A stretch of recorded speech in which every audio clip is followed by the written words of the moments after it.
کیا خدا کو نہیں پتا تھا کہ نجران کے پادری جو ہیں وہ میدان میں نہیں اتریں گے؟ تو جب خدا کو پتا تھا کہ یہ واپس چلے جائیں گے تو خدا نے یہ کیوں کہا کہ لعنت ہوگی؟ اس کا مطلب ہے کہ خدا لعنت نجران کے عیسائیوں کے لیے نہیں بھیج رہا۔ میرے مالک تو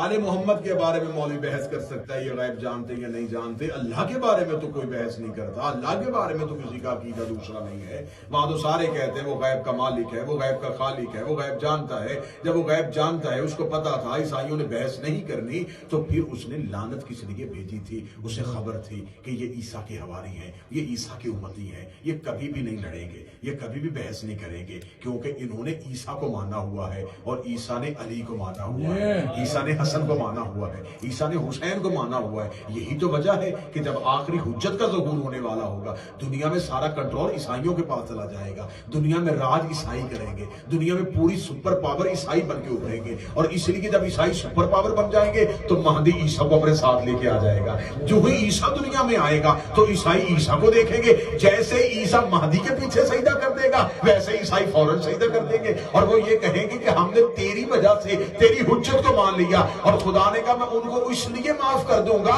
کہ انہوں نے حجت پہ شک نہیں کیا، وہ حجت پہ شک نہیں کیا۔